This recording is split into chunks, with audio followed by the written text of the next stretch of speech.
Um,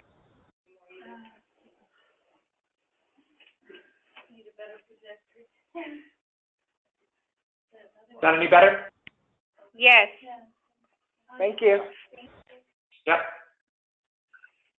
So when an agency goes live with texting at 211 and they say text your zip code to 898211, then that's going to be similar to what other 211s do.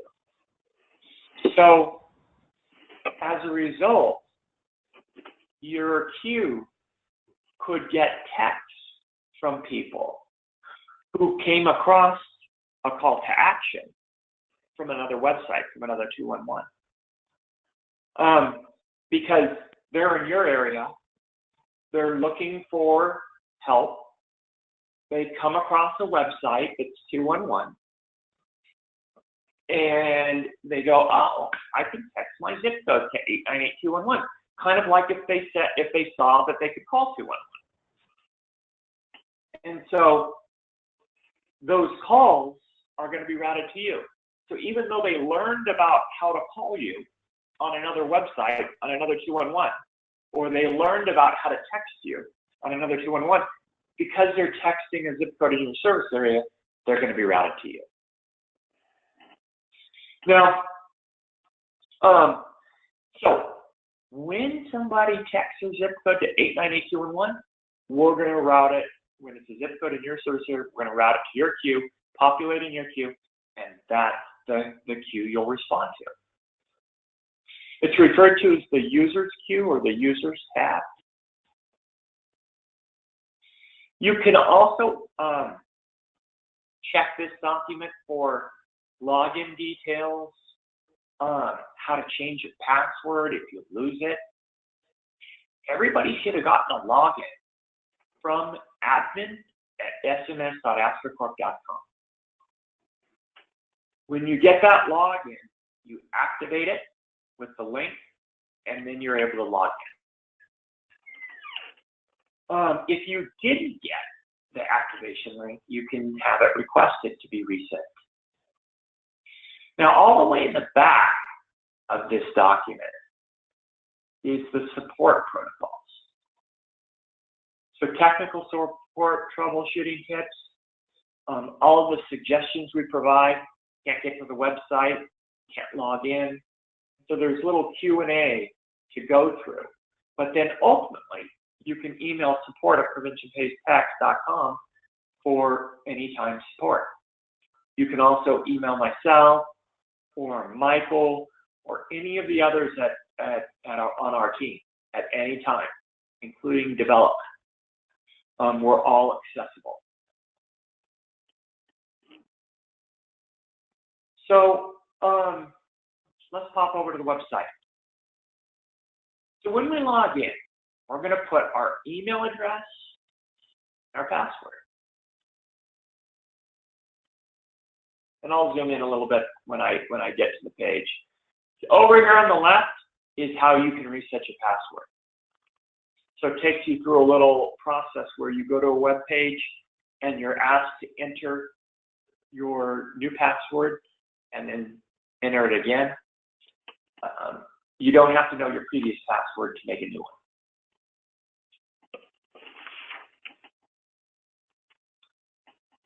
Okay, then you come to the last page you're reviewing.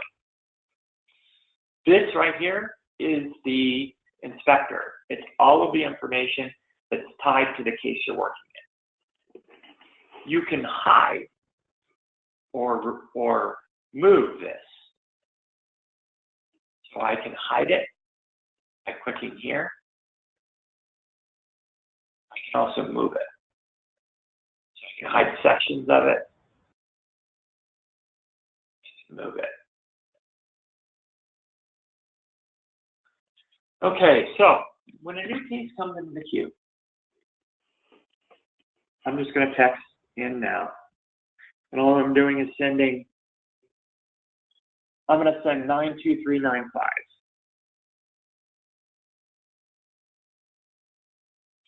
So when I send 92395, I'm in my texting application, and this text is going to the short code 898-211. And you're welcome to test this on your own phone.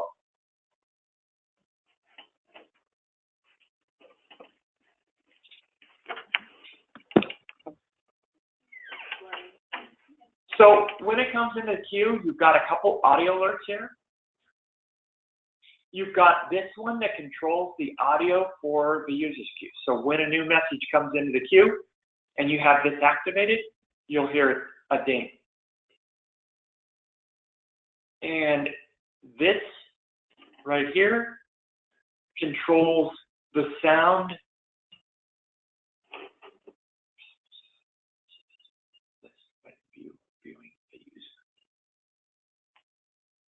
Just a second.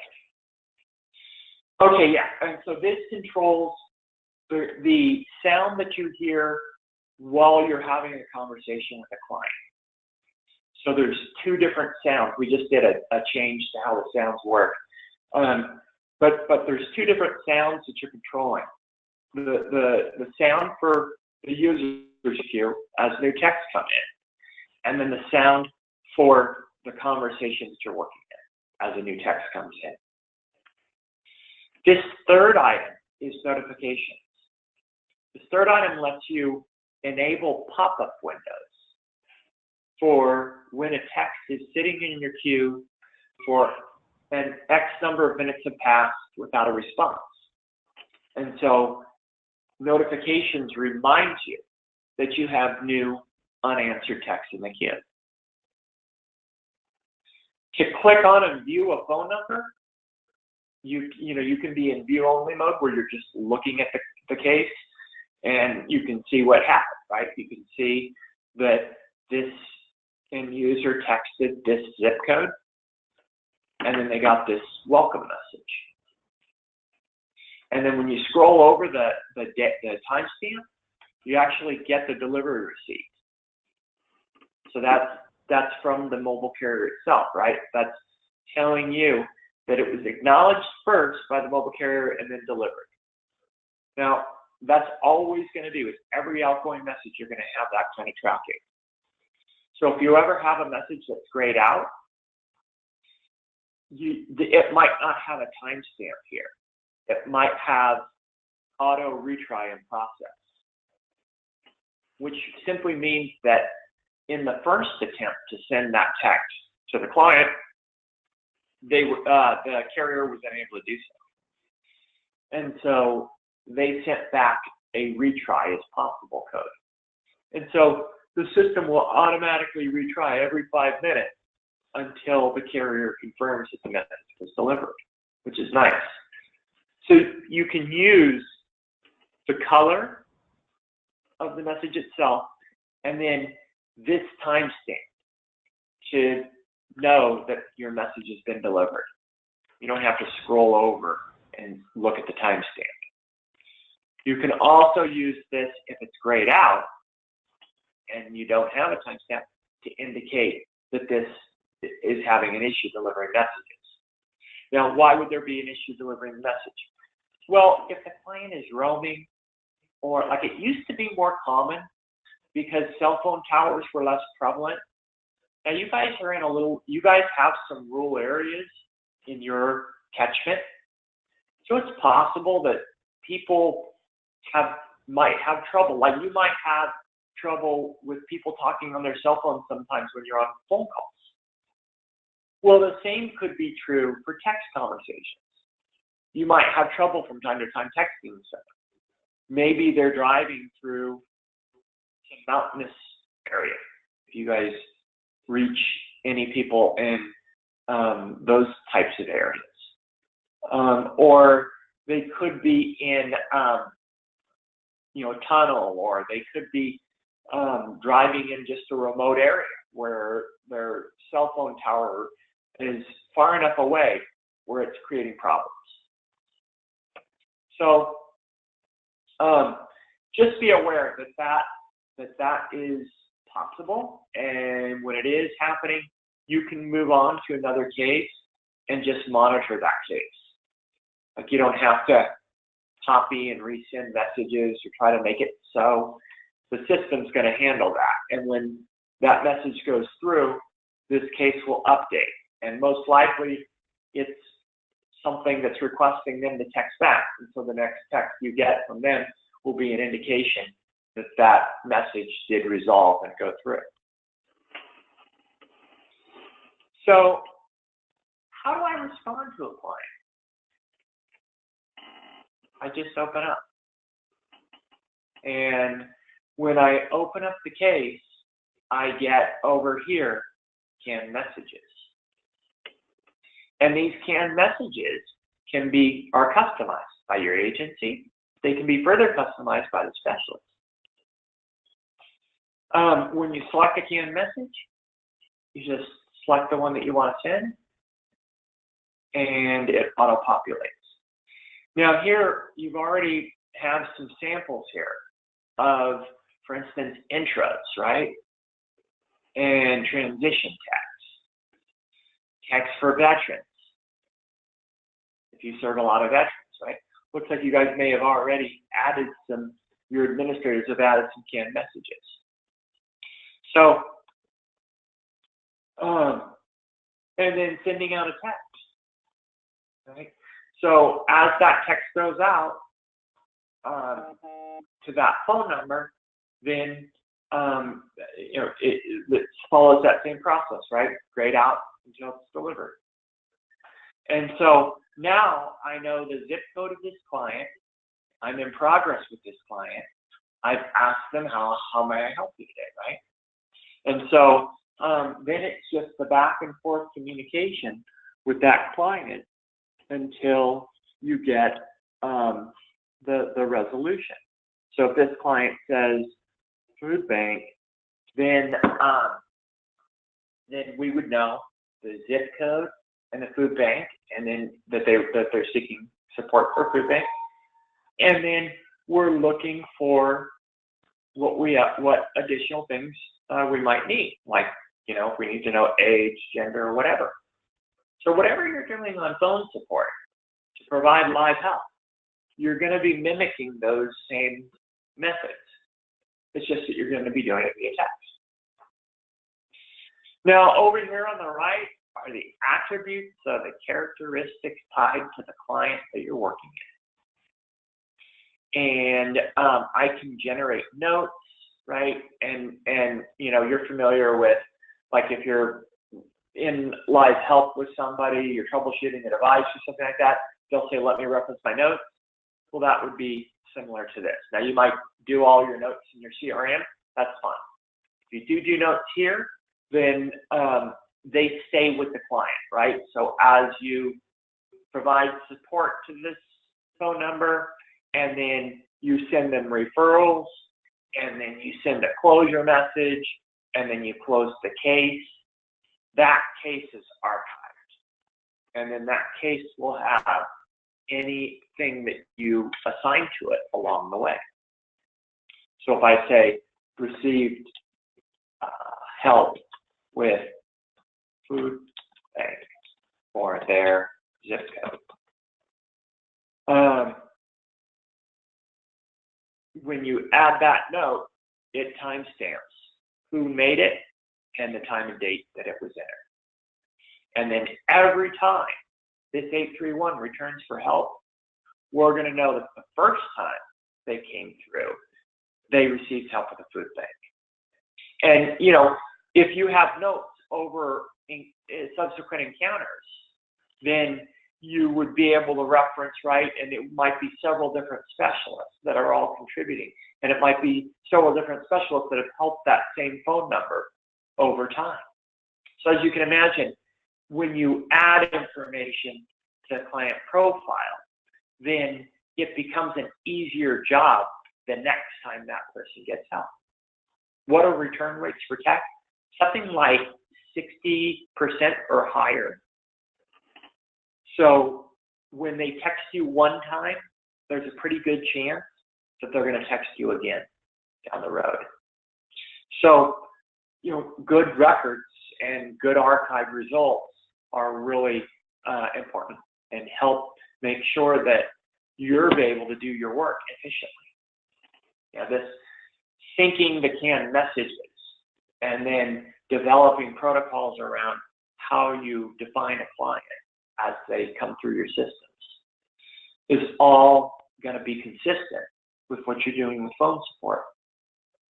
You're just going to be making those protocols work well and as efficiently as possible in the text world.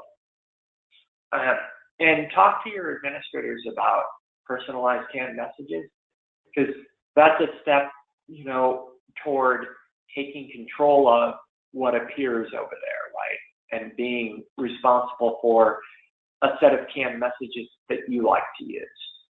So having available to you canned messages that administrators create or are in the general use category versus canned messages that are personal, that these are the ones I like to use. Now, let's say I want to reply to another person. I can do that, right? I can simply open up another case. And then what you see there is, let me hide this real quick. So what you see there is a new case came into my primary. And then the case that I was just working in went to secondary. So you can have what we refer to as a work slate. So multiple concurrent cases that you're working in. And each one of your secondary or background cases will update live. So you can track as they provide you with feedback. So like, let's say you're dealing with somebody who is driving somewhere, or they're just real intermittent with their responses, and you're kind of thinking, is this person even gonna, you know, reply back? Or, you know, you can put that case in your background and just monitor it while you're working with another case. And then when they text back, you can just click view, and that pops it to primary. So it's super easy to toggle between your primary and your secondary cases. And you can have as much as 4 background cases.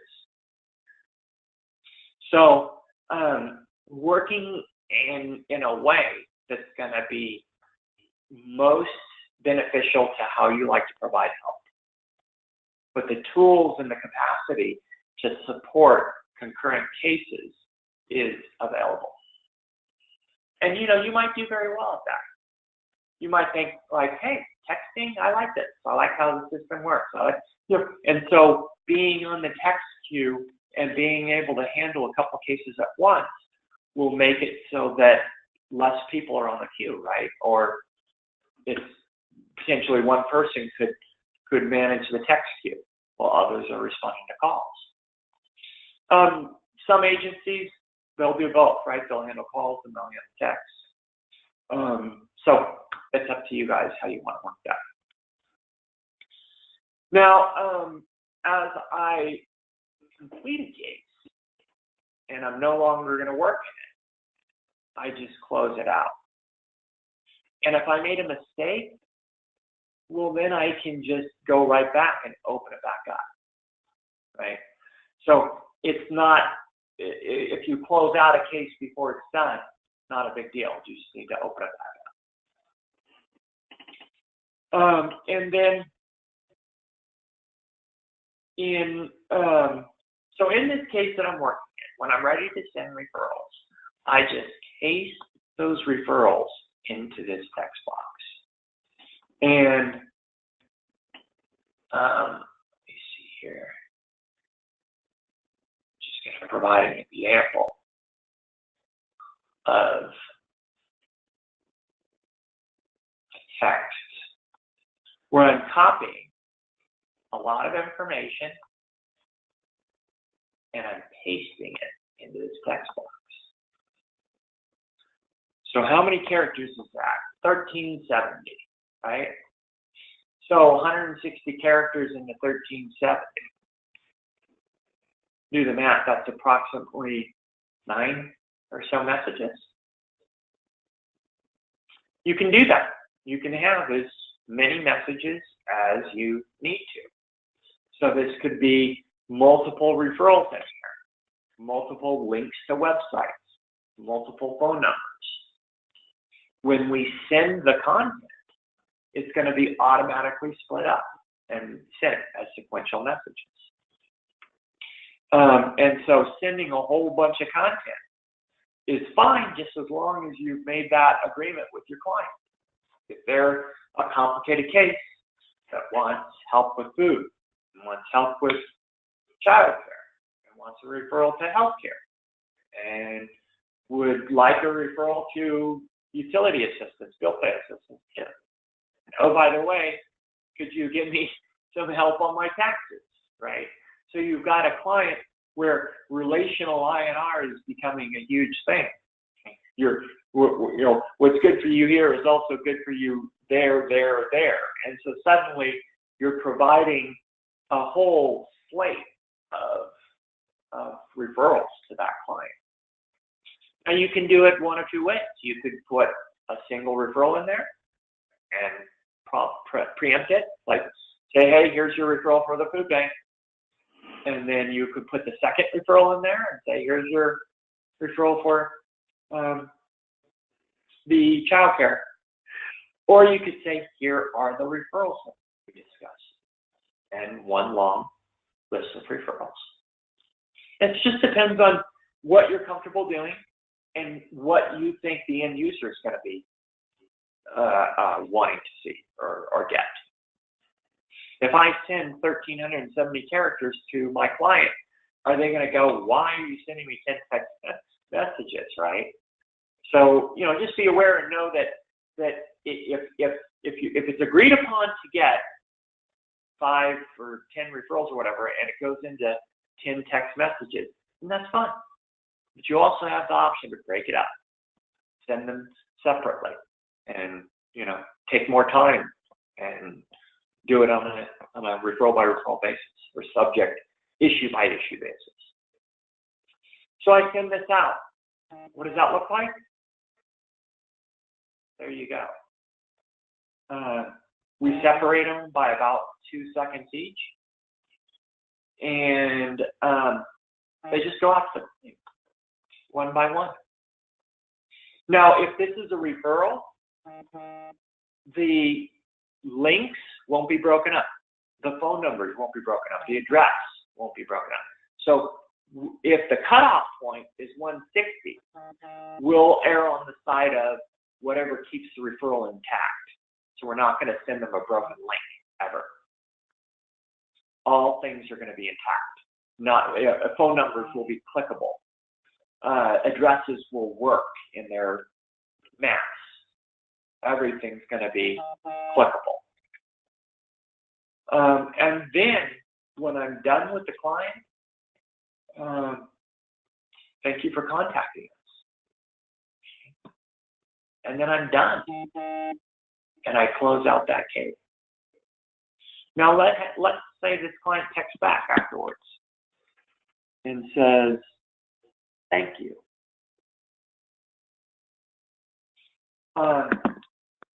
We're going to notify you that client said thank you, right? Now you have the option. Open that case back up and say something to them or pass on it. You can also open and close it. Some agencies like to use the pass feature in this case, because if it doesn't require a text, then there's no need to open up the case again, because you're not going to have a conversation with them. So passing on it is going to archive it and no longer notify you that it needs a response. Okay? Now, the other tool, once that archive's in, now let's say your shift is ending and you want to transfer a case from, you want to transfer the case from yourself to somebody else. So in the inspector, there's the name of the responder when you scroll over, and that responder can be changed to whoever you like, right? So I can pass it to Gina. The asterisk just means that it's that person's logged in currently. So when I pass that case to Gina, she gets a ping. And then when she clicks on this phone number, she's going to have the text box and the canned messages. So it's real easy to pass cases between one another. Pass button isn't for passing between. Passing between specialists is going to the inspector and clicking on the responder name. You may be wondering, case manager. Case manager is if you ever have a case that you want to assign a case manager to, different from the responder role. That this case manager is going to be responsible for this case because there needs to be a follow-up text at X number of time or after X number of days, or we need an administrator to look at this case. And so we're going to assign a case manager. And then when that staff member or that administrator logs in and they click mine, they'll see all of the cases that they were assigned case manager to. So it's just another role that can be used. You may not use that role, but it's available for each case. Every case can have a case manager. Now, the one other tab that I want you guys to have a look at is, and the other thing about the Users tab is you can sort this in a lot of different ways, right? You can show the top 5 cases. You can show the top 15 cases. There are no more than I think that many cases. So, or you can show the top 3, and then you can also, if I'm say open on this case, you can click the mine and see just the cases that you're responding to. So, and then there's also other tools, like you can sort the queue by the zip code. So if you need to get to a particular case, you can use these sorting options here to find it. And there's a lot of different ways to sort, by phone number, by name, by the zip code they texted, by the status of the conversation, who's responding to it. So there's just a lot of different sorting options. Okay, so going over to here to this Referrals tab. So the Referrals tab lets you put in multiple phone numbers or a single phone number. So I can put in a single phone number, 831-232-0296, and then I can send this caller text, right? So the Referrals tab is for sending information to people who come to you another way. We just talked about people who come to you by text, by texting their zip code to 898-211. But there's other ways people might get text from you. And this Referrals tab is one of those ways. It's an on-ramp to your services. And I can put in additional mobile numbers to separate them by a comma. I can also browse and upload an Excel spreadsheet. So imagine for a moment you're responding to a situation where you're getting several calls at one time about a new assistance that you're providing, and a lot of people learned about it because the partner notified all of their clients, and you're getting a burst in phone calls. Well, you could be telling those phone calls, okay, I'll text you the referral in just a moment, just give me your mobile number. And then you could be putting all of those mobile numbers into an Excel spreadsheet and then upload that Excel spreadsheet and send them the referral when it's ready.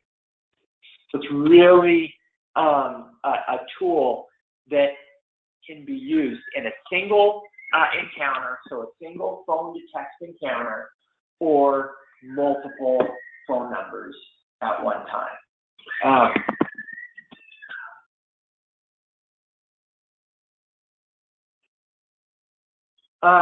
So when I send out referrals through the Referrals tab, I just put all of the referrals into the box number 2, and then when I'm ready to send it, I just click send. This text box works the same as the text box on the users page. So when I send that out, it just tells me messages were sent to one client. Now, if this had been multiple phone numbers, all that content would have gone all of the mobile numbers that I put in the first box. Going back over here to the users page, this client, if closed, would go into the queue and just blink. You wouldn't hear any audio alerts because, and the status wouldn't change because this is a client that's having a phone conversation, or they emailed you, or they came to you another way, and you're sending them texts after they came to you that other way. So we're not going to be updating the user's queue the way a request for live help updates. This is just, but it still goes in the queue. You can verify that all those messages went out. And when you look at this case and you look at the conversation, right here indicates that it's a app referral, that it happened through the Referrals tab, because it's highlighted in, I mean, it's a slightly different color or shade of blue. And it also is always going to say 211 SBC referral. That's going to be your indicator that the Referrals tab was used. And then the content that follows is going to be, of course, the content that you put in box number 2. So,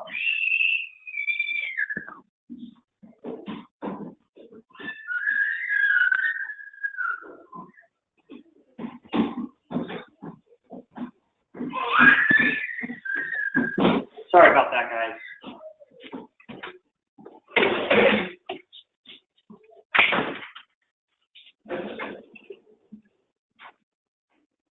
So when you send out that content and it goes to the client, now let's say a client that you send referrals to this way, text back. So if they send a response back, then we're going to update the queue. So if this client were to text back after getting all those referrals, and they said one of those numbers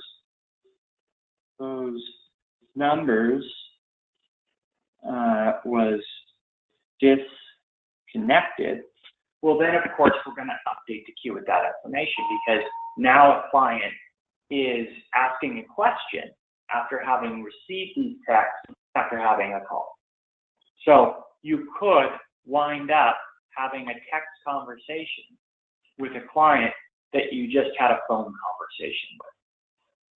Now, you can also always convert a caller to a text conversation. You can use the Referrals tab to do that, or you can go over here to the Admin tab, and you can go fully opt-in and put a phone number in here. And then you just select the keyword or the zip code that they're texting from.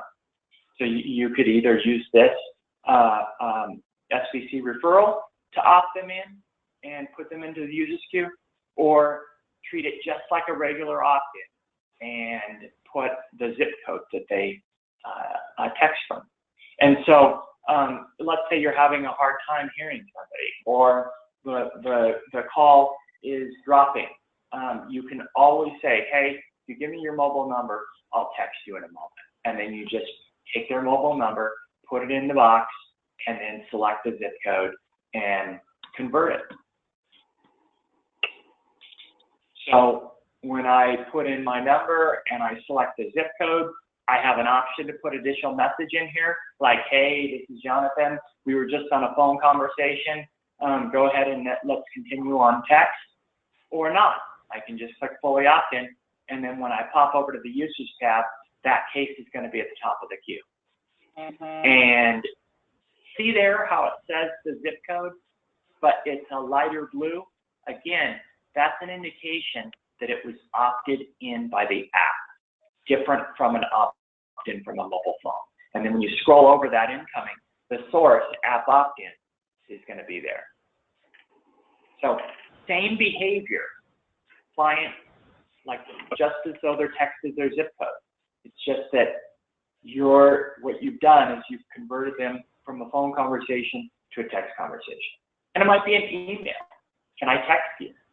You know, I mean, it could be a myriad of ways that you find yourself using the app opt-in to then have a conversation with the client. All right, guys, that covers the things that I needed to go over. Do you have any questions? Well, I always need the zip code. or what's the purpose of the zip code for a referral? So the zip code is going to help you get at the referral. To know where you're searching. I'm thinking I'll be using the referral tab because the referral tab. I would either have they will come different ways to us. So I'm wondering if I always need the zip code, or in that case, what would be the purpose of entering the zip code? Oh, on the referrals tab, the only reason when I did the difference between the behavior there was with the referrals tab, I don't need to know the zip code. That can be in your CRM. You don't have to put the zip code in to send a referral to a client with the referrals tab. I use the zip code in an app opt-in under the sub-tab fully opt-in to show you that I can convert a person who's on a phone conversation with me to a text conversation. And in that case, I would use maybe the zip code, because then it would be just like my other conversations that begin with a zip code. It would be this person I'm now having a conversation with from this zip code. So you don't, even with a conversion, you don't have to use a zip code to convert them. You can use this SBC referral keyword at the top. But if I convert, beginning it with the zip code is going to also send them that welcome message that they get with the zip code. And so it will mimic the encounter that you have in the same way as if they texted their zip code straight from their mobile phone. So it's not mandatory that you use a zip code, but if you're converting a caller to a text conversation, it's recommended. And using the fully opt-in to convert them would be the tab instead of the referrals tab. So referrals tab, sending referrals after having a call or during a call. Fully opt-in tab, taking a caller and turning them into a texter. Think of it that way. Any other questions? The users queue populates with all of the people that you put into the system, whether you add them to the system or whether they text their zip code. When they text their zip code, we push them to the top of the queue, always. And so the same would be true if you go and you fully opt in a client and convert them to a text conversation. You're going to instantly push them to the top of the queue. So how it also impacts their position in the queue. Sorry, go ahead. You have another question? Does anybody else have any questions? No? Jonathan, do you know when iCarol plans on having the interface done? We were talking about this month, but. Yeah, I know. I'm just going to say that you're going to want to check with your account rep with iCarol, because I was told that it was going to happen, and it hasn't. And we're engaged in so many different integrations right now. Just completed ReferNet. We're halfway through with VisionLink. We're partway through with Salesforce and In Contact. So there's a lot of integration work happening right now. It's kind of the coin of the realm. It's going to make your job easier if iCarol integrates. So it definitely does. So it removes the copy and pasting. Right. So which can be a really big deal. Okay. We'll follow up with them. Thank you. Okay. Yep. Anybody else have any questions? I think they seem to get it. So they don't have any questions. Okay, so you guys, what I'll need from you is your opt-in messages when you're ready to go. and your hours of operation, and then, like I said, you guys can jump online at any time. You log in. You can test with your mobile number. Just realize that if you test with your own phone, your messages are going to be there, right?